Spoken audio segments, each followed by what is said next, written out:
Patriarcas e Profetas. Capítulo 48. A divisão de Canaã. A vitória em Bet-Horon foi rapidamente seguida pela conquista do sul de Canaã. Feriu Josué toda aquela terra, as montanhas, o sul e as campinas. E de uma vez tomou Josué todos estes reis e as suas terras, porquanto o Senhor Deus de Israel pelejava por Israel. Então Josué e todo Israel com ele se tornou ao arraial em Gilgal. Josué capítulo 10, versos 40 a 43. E Josué capítulo 11. As tribos do norte da Palestina, aterrorizadas com o êxito que acompanhara os exércitos de Israel, entraram agora em aliança contra eles.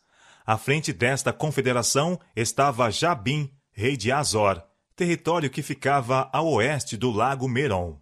Saíram, pois, estes e todos os seus exércitos com eles.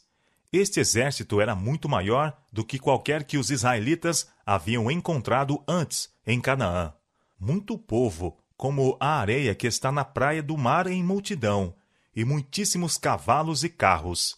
Todos estes reis se juntaram e vieram e se acamparam junto às águas de Merom, para pelejarem contra Israel. Novamente foi dada a Josué uma mensagem de animação. Não temas diante deles, porque amanhã, a esta mesma hora, eu os darei todos feridos diante dos filhos de Israel. Perto do lago Merom, caiu ele sobre o acampamento dos aliados, derrotando totalmente suas forças. E o Senhor os deu na mão de Israel, e os feriram e os seguiram, até não lhes deixarem nenhum. Dos carros e cavalos que haviam sido o orgulho e vanglória dos cananeus, Israel não se deveria apropriar. Ao mando de Deus, os carros foram queimados e aleijados os cavalos, e assim tornados impróprios para a batalha. Os israelitas não deviam pôr a confiança em carros e cavalos, mas no nome do Senhor seu Deus. Uma por uma foram tomadas as cidades, e Azor, a fortaleza da confederação, foi queimada. A guerra continuou por vários anos, mas, ao terminar, achava-se Josué senhor de Canaã, e a terra repousou da guerra. Embora o poderio dos cananeus houvesse sido quebrado, não tinham eles sido totalmente desapossados. Ao oeste, os filisteus ainda conservavam uma planície fértil ao longo da costa marítima, enquanto ao norte deles estava um território dos sidônios. O Líbano também estava de posse deste último povo, e ao sul, na direção do Egito, a terra estava ocupada pelos inimigos de Israel. Josué não devia, entretanto, continuar a guerra. Havia outro trabalho para o grande chefe realizar antes que deixasse o comando de Israel. A terra inteira, tanto as partes já conquistadas como as que ainda não se achavam subjugadas, devia ser repartida entre as tribos, e era o dever de cada tribo conquistar completamente sua herança. Se o povo se mostrasse fiel a Deus, ele repeliria seus inimigos de diante deles, e prometeu-lhes ainda maiores possessões se tão somente fossem fiéis ao seu concerto. A Josué, juntamente com Eleazar, o sumo sacerdote, e aos chefes das tribos, foi confiada a distribuição da terra, sendo a localização de cada tribo determinada por sorte. O próprio Moisés fixara os limites do país, conforme devia ser dividido entre as tribos ao entrarem elas em posse de Canaã, e designara um príncipe de cada tribo para auxiliar na distribuição. A tribo de Levi, sendo dedicada ao serviço do santuário, não deveria ser contada neste aquinhoamento, porém, 48 cidades nas diferentes partes do país foram designadas aos levitas como sua herança. Antes que entrasse em vigor a distribuição das terras, Calebe, acompanhado pelos chefes de sua tribo, veio à frente com um pedido especial. Com exceção de Josué, Calebe era agora o homem mais velho em Israel. Calebe e Josué eram os únicos entre os espias que haviam trazido uma boa notícia da terra da promessa, animando o povo a subir e possuí-la em nome do Senhor. Calebe lembrou então a Josué a promessa feita naquela ocasião, como recompensa de sua fidelidade. A terra que pisou teu pé será tua, e de teus filhos, em herança perpetuamente, pois perseveraste em seguir o Senhor. Josué, capítulo 14, versos 6 a 15. Apresentou, portanto, o pedido de que Hebrom lhe fosse dado em possessão. Ali haviam habitado durante muitos anos Abraão, Isaque e Jacó, e ali, na caverna de Macpela, foram sepultados. Hebrom era a sede dos temidos Enaquins, cuja aparência formidável tanto havia aterrorizado os espias, e por meio destes destruíra a coragem de todo Israel. Este lugar, de preferência a todos os outros, foi o que Caleb, confiando na força de Deus, escolheu para sua herança. Eis que o Senhor me conservou em vida, disse ele, 45 anos há agora, desde que o Senhor falou esta palavra a Moisés. E agora, eis que já sou de idade de 85 anos, e ainda estou tão forte como no dia em que Moisés me enviou.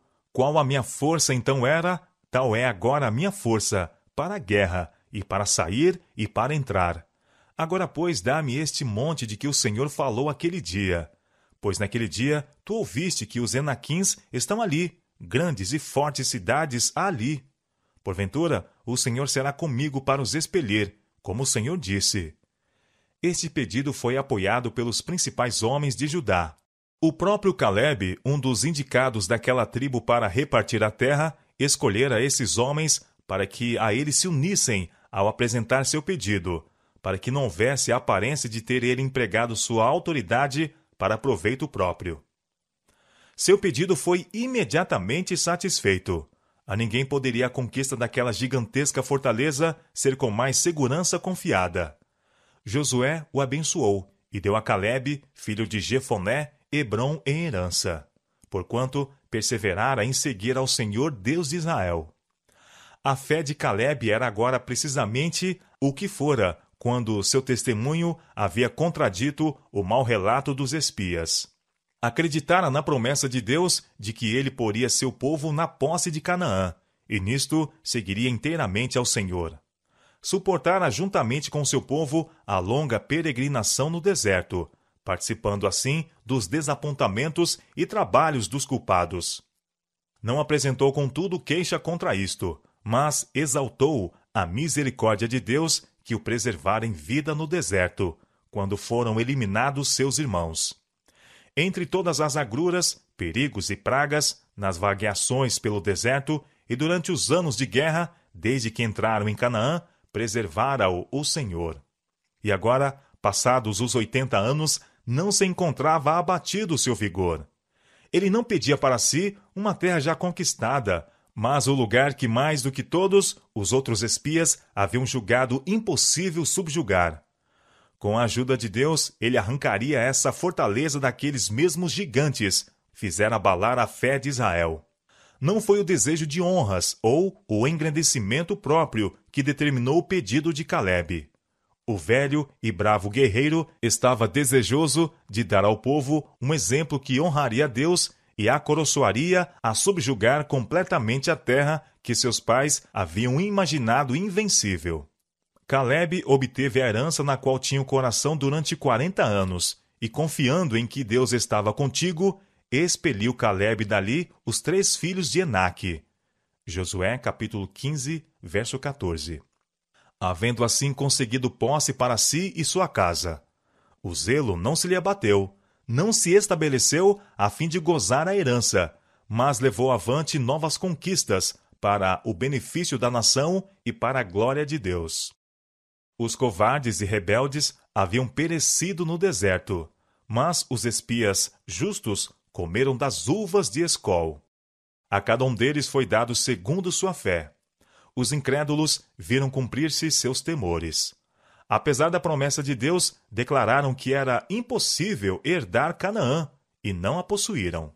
Mas aqueles que confiaram em Deus, não olhando tanto para as dificuldades a se encontrarem, como para a força de seu auxiliador todo-poderoso, entraram na boa terra. Foi pela fé que os antigos heróis venceram reinos, escaparam do fio da espada, da fraqueza tiraram forças, na batalha se esforçaram, puseram em fugida os exércitos dos estranhos. Esta é a vitória que vence o mundo, a nossa fé. Hebreus capítulo 11, verso 33 e 34, e 1 São João, capítulo 5, verso 4. Outro pedido com relação à divisão da terra revelou um espírito grandemente diverso do de Calebe. Foi apresentado pelos filhos de José, da tribo de Efraim, juntamente com a meia tribo de Manassés. Em consideração ao seu número superior, essas tribos pediram uma porção dupla de território. O quinhão a eles designado era o mais rico da terra, incluindo a fértil planície de Sarón. Porém, muitas das cidades principais do vale estavam ainda da posse dos cananeus, e as tribos arreceavam-se da perigosa tarefa de conquistar suas possessões, e desejavam uma porção adicional de território já conquistado. A tribo de Efraim era uma das maiores em Israel, bem como aquela que o próprio Josué pertencia, e seus membros, naturalmente, se julgavam com direito à consideração especial. Por que me deste por herança só uma sorte e um quinhão? Disseram eles, sendo eu tão grande povo? Josué, capítulo 17, versos 14 a 18. Mas nenhum desvio da estrita justiça poder-se-ia obter do inflexível chefe. Sua resposta foi: se tão grande povo és, sobe ao bosque e corta para ti ali lugar na terra dos ferezeus e dos refaíns, pois que as montanhas de Efraim te são tão estreitas. Sua réplica mostrou a causa real da queixa. Faltavam-lhe fé e coragem para expulsar os cananeus. Não nos bastariam, disseram, também carros ferrados há entre todos os cananeus que habitam na terra do vale. O poder do Deus de Israel tinha sido empenhado em favor de seu povo, e caso possuíssem os efraimitas a coragem e a fé de Calebe, nenhum inimigo lhes teria feito frente. Seu desejo, evidentemente, de excluir dificuldades e perigos foi com firmeza defrontado por Josué. Grande povo és, e grande força tens, disse ele. Expelirás os cananeus, ainda que tenha carros ferrados, ainda que sejam fortes. Destarte, seus próprios argumentos voltaram-se contra eles. Sendo um povo grande, como alegavam, eram perfeitamente capazes de seguir seu próprio caminho, como fizeram seus irmãos. Com o auxílio de Deus, não necessitavam temer os carros de ferro. Até ali, Gilgal fora o quartel-general da nação e a sede do tabernáculo. Agora, porém, o tabernáculo deveria ser removido ao lugar escolhido para sua localização permanente. Este foi Silo, cidadezinha na porção de Efraim. Achava-se perto do centro do país e era de fácil acesso a todas as tribos. Ali, parte do território havia sido completamente subjugada, de maneira que os adoradores não seriam incomodados. E toda a congregação dos filhos de Israel se ajuntou em Silo, e ali armaram a tenda da congregação. Josué capítulo 18, versos 1 a 10. As tribos que ainda estavam acampadas, quando o tabernáculo foi removido de Gilgal, seguiram-no e armaram suas tendas próximo de Silo. Ali permaneceram essas tribos até que se dispersaram as suas possessões. A arca ficou em Silo durante 300 anos, até que por causa dos pecados da casa de Eli, caiu nas mãos dos filisteus, e Silo foi arruinada. A arca nunca mais voltou ao tabernáculo ali. O serviço do santuário transferiu-se finalmente para o templo, em Jerusalém, e Silo tornou-se decadente. Apenas ruínas existem para assinalar o local em que se erguera. Fez-se uso de sua sorte como advertência a Jerusalém. Ide agora ao meu lugar, que estava em Silo, declarou o Senhor pelo profeta Jeremias, onde a princípio fiz habitar o meu nome, e vede o que lhe fiz, por causa da maldade de meu povo Israel. Farei também a esta casa, que se chama pelo meu nome, no qual confiais, e a este lugar, que vos dei a vós e a vossos pais, como fiz a Silo. Jeremias capítulo 7, versos 12 e 14. Acabando, pois, de repartir a terra, e tendo todas as tribos sido aquinhoadas com sua herança, Josué apresentou seu pedido. A ele, bem como a Calebe, fora feita uma promessa especial de herança. Contudo, não pediu uma província extensa, mas tão somente uma simples cidade. Deram-lhe a cidade que pediu, e reedificou aquela cidade, e habitou nela. Josué capítulo 19, versos 49 e 50. O nome dado à cidade foi Timnat-Sera, a porção que resta. E isto em testemunho permanente do caráter nobre e espírito abnegado do vencedor, que em vez de ser o primeiro a apropriar-se dos despojos da conquista, adiou seu pedido até que os mais humildes de seu povo houvessem sido servidos. 6 das cidades designadas aos levitas, sendo 3 de cada lado do Jordão, foram indicadas como cidades de refúgio, a quais os que matavam um homem poderiam fugir em busca de segurança. A designação dessas cidades fora ordenada por Moisés, para que ali se acolha o homicida que ferir alguma alma por erro. E estas cidades vos serão por refúgio, disse ele, para que o homicida não morra, até que esteja perante a congregação no juízo. Números capítulo 35, versos 11 e 12. Esta misericordiosa disposição tornou-se necessária por causa do antigo costume da vingança particular, pelo qual incumbia ao parente mais próximo, ou ao herdeiro imediato do morto, o castigo do assassínio. Nos casos em que claramente se prova a culpa, não era necessário esperar processo dos magistrados. O vingador podia perseguir o criminoso a qualquer parte e matá-lo onde quer que fosse encontrado. O Senhor não achou convincente abolir este costume naquela ocasião, mas tomou providências para garantir a segurança dos que, não deliberadamente, tirassem a vida. As cidades de refúgio achavam-se distribuídas de tal maneira que ficava dentro do raio de meio-dia de viagem, a partir de qualquer lugar da terra. As estradas que a elas se dirigiam deviam sempre ser conservadas em bom estado. Ao longo de todo o caminho deviam ser erigidos postes com sinais, trazendo em caracteres claros e flagrantes a palavra refúgio, a fim de que o fugitivo não tivesse de deter-se por um momento sequer. Qualquer pessoa, hebreu, estrangeiro ou peregrino, poderia aproveitar-se desta disposição. Mas, ao mesmo tempo em que o inocente não devia ser precipitadamente morto, tampouco deveria o culpado escapar do castigo. O caso do fugitivo cumpria ser devidamente julgado pelas autoridades competentes, e unicamente quando se verificasse não ter o fugitivo culpa de assassínio voluntário, devia ser ele protegido na cidade de refúgio. O que era culpado era entregue ao vingador, e aqueles que tinham direito à proteção apenas a poderiam receber sob condição de ficar dentro do refúgio indicado. Se alguém andasse fora dos limites prescritos e fosse encontrado pelo vingador do sangue, sua vida pagaria a pena de seu desrespeito à disposição do Senhor. Por ocasião da morte do sumo sacerdote, entretanto, todos os que haviam buscado abrigo nas cidades de refúgio ficavam em liberdade para voltar às suas possessões. No processo de assassínio, o acusado não devia ser condenado pelo depoimento de uma testemunha, mesmo que as evidências circunstanciais fossem fortes contra ele. A instrução do Senhor era: todo aquele que ferir a alguma pessoa, conforme ao dito das testemunhas, matarão o homicida. Mas uma só testemunha não testemunhará contra alguém, para que morra. Números capítulo 35, verso 30. Foi Cristo que deu a Moisés aquelas determinações para Israel.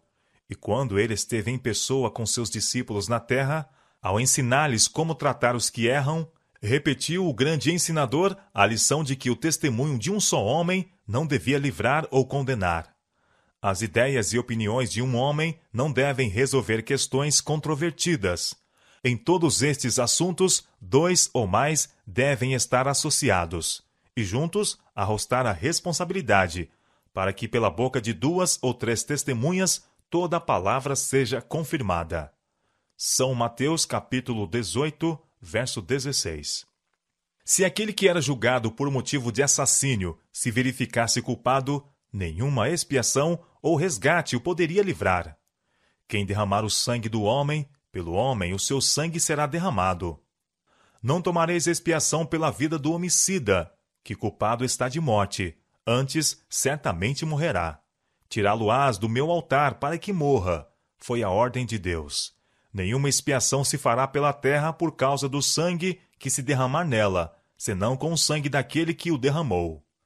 Gênesis capítulo 9, verso 6. Números capítulo 35, versos 31 e 33. E Êxodo capítulo 21, verso 14.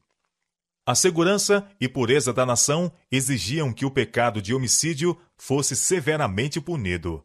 A vida humana, que apenas Deus podia dar, devia, de maneira sagrada, ser guardada. As cidades de refúgio, designadas ao antigo povo de Deus, eram símbolo do refúgio provido em Cristo. O mesmo Salvador, misericordiosamente, que designara aquelas cidades temporais de refúgio, proveu pelo derramamento de seu próprio sangue aos transgressores da lei de Deus um retiro seguro, aonde podem eles fugir em busca de garantia contra a segunda morte. Nenhuma força pode tirar de suas mãos as almas que a ele recorrem em busca de perdão. Portanto, agora nenhuma condenação há para os que estão em Cristo Jesus. Quem os condenará? Pois é Cristo quem morreu, ou antes, quem ressuscitou dentre os mortos, o qual está à direita de Deus, e também intercede por nós, para que tenhamos a firme consolação, nós, os que pomos o nosso refúgio em reter a esperança proposta. Romanos capítulo 8, versos 1 e 34, e Hebreus capítulo 6, verso 18. Aquele que fugia para a cidade de refúgio não se podia demorar. Família e emprego atrás ficavam. Não havia tempo para dizer adeus aos queridos. Sua vida estava em jogo. E todos os outros interesses deviam ser sacrificados a um único propósito: chegar ao lugar de segurança. O cansaço era esquecido, desatendidas as dificuldades. O fugitivo não ousava por um momento moderar seu passo antes que estivesse dentro dos muros da cidade. O pecador está exposto à morte eterna, até que encontre esconderijo em Cristo. E como a perda de tempo e o descuido poderiam despojar o fugitivo de sua única oportunidade de vida, assim a demora e a indiferença podem mostrar-se ruína para a alma. Satanás, o grande adversário, está no encalço de todo transgressor da santa lei de Deus. E aquele que não for sensível ao seu perigo e não buscar ansiosamente abrigo no refúgio eterno, será uma presa do destruidor. O prisioneiro que em qualquer ocasião saía da cidade de refúgio era abandonado ao vingador do sangue. Assim o povo foi ensinado a aderir aos métodos que a sabedoria infinita indicava para sua segurança. Da mesma forma, não basta que o pecador creia em Cristo para obter o perdão do pecado. Deve, pela fé e obediência, permanecer nele. Porque se pecarmos voluntariamente, depois de termos recebido o conhecimento da verdade, já não resta mais sacrifício pelos pecados, mas uma certa expectação horrível de juízo e ardor de fogo, que há de devorar os adversários. Hebreus capítulo 10, versos 26 e 27. Duas das tribos de Israel, Gade e Ruben, com meia tribo de Manassés, haviam recebido sua herança antes de atravessarem o Jordão. Para um povo pastoril, os vastos planaltos e ricas florestas de Gileade e Bazã, oferecendo extensas terras de pastagens para seus rebanhos e gado, tinham atrações que não se encontravam na própria Canaã. E as 2,5 tribos, desejando fixar-se ali, comprometeram-se a fornecer sua proporção de homens armados para acompanharem seus irmãos através do Jordão e participar de suas batalhas até que entrassem também para a sua herança. Desobrigaram-se fielmente deste dever. Quando as 10 tribos entraram em Canaã, 40.000 dos filhos de Ruben e os filhos de Gade e a meia tribo de Manassés, armados, passaram diante do Senhor para a batalha, às campinas de Jericó. Josué capítulo 4, versos 12 e 13. Durante anos, haviam combatido com bravura ao lado de seus irmãos. Chegada era agora o tempo para virem à terra de sua posse. Visto como se unissem com seus irmãos nos conflitos, partilharam dos despojos, e voltaram com grandes riquezas e com muitíssimo gado, com prata e com ouro, e com metal, e com ferro, e com muitíssimos vestidos, coisas que deviam repartir com os que tinham ficado com as famílias e rebanhos. Deviam agora morar distante do santuário do Senhor, e foi com o coração apreensivo que Josué assistiu à sua partida, sabendo quão fortes seriam as tentações, em sua vida isolada e errante, para caírem nos costumes das tribos gentílicas que habitavam nas suas fronteiras. Enquanto a mente de José e as de outros chefes ainda estavam oprimidas com pressentimentos acerbos, notícias estranhas lhe chegavam. Além do Jordão, próximo do lugar da passagem miraculosa de Israel pelo rio, as 2,5 tribos haviam erigido um grande altar, semelhante ao altar dos holocaustos em Silo. A lei de Deus proibia, sob pena de morte, o estabelecimento de outro culto, afora o que se efetuava no santuário. Se tal era o objetivo daquele altar, desviaria ele o povo da verdadeira fé, caso fosse permitida sua permanência.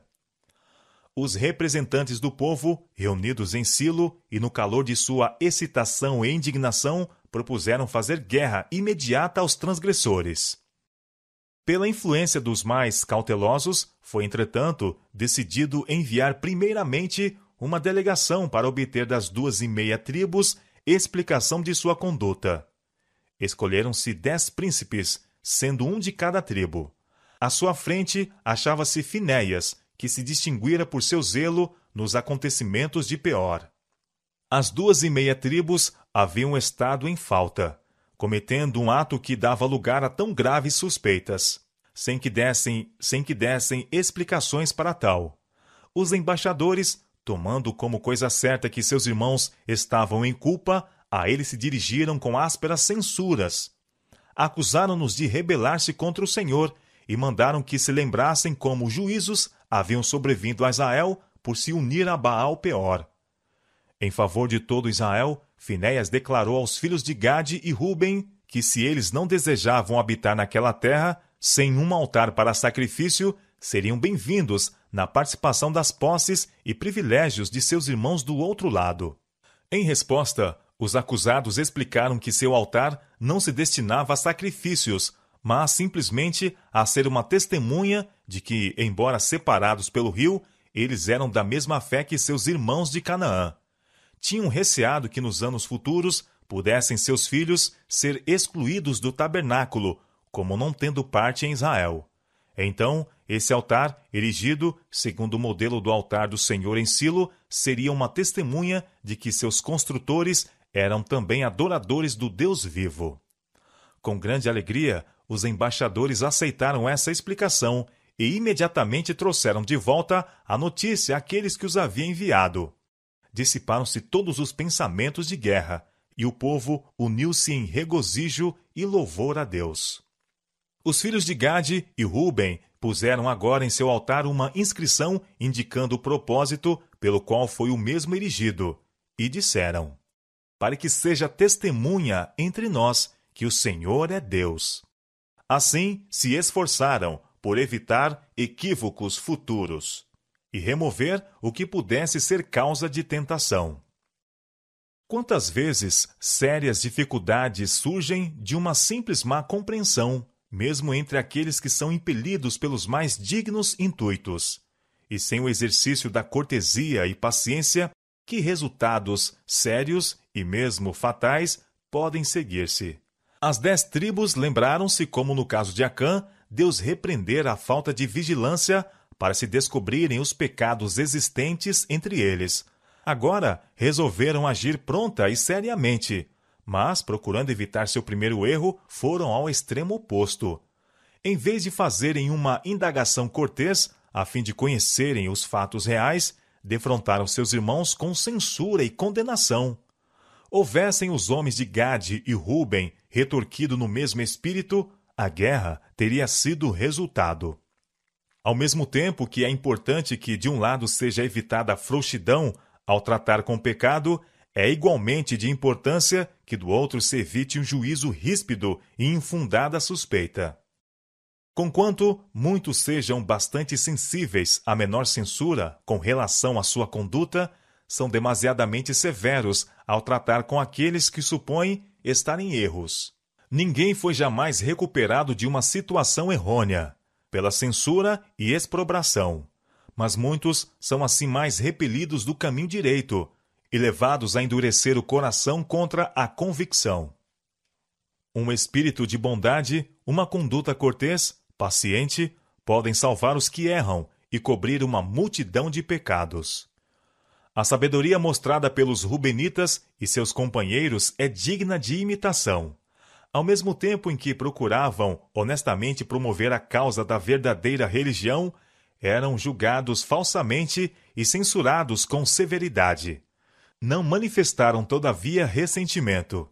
Escutaram com cortesia e paciência as acusações de seus irmãos, antes de tentarem fazer sua defesa, e então explicaram amplamente seus intuitos e mostraram sua inocência. Assim, a dificuldade que ameaçara consequências tão sérias foi resolvida amigavelmente. Mesmo sob uma acusação falsa, aqueles que estão com a razão podem estar calmos e ponderados. Deus está a par de tudo que é mal compreendido e mal interpretado pelos homens, e podemos com segurança deixar nosso caso em suas mãos. Tão certamente reivindicará ele a causa dos que nele põem sua confiança, como investigou o crime de Acã. Aqueles que são compelidos pelo Espírito de Cristo possuirão a caridade que é longânima e benévola. É a vontade de Deus que a união e o amor fraternal existam entre seu povo. A oração de Cristo, precisamente antes de sua crucifixão, foi para que seus discípulos fossem um como ele é um com o Pai, a fim de que o mundo pudesse crer que Deus o enviara. Essa oração muito tocante e maravilhosa atravessa os séculos, até mesmo aos nossos dias, pois suas palavras foram: não rogo somente por estes, mas também por aqueles que pela sua palavra hão de crer em mim. São João, capítulo 17, verso 20. Conquanto não devamos sacrificar um único princípio da verdade, deve ser nosso constante objetivo atingir este estado de unidade. Esta é a prova de nosso discipulado. Disse Jesus: nisto todos conhecerão que sois meus discípulos, se vos amardes uns aos outros. São João capítulo 13, verso 35. O apóstolo Pedro exorta a igreja.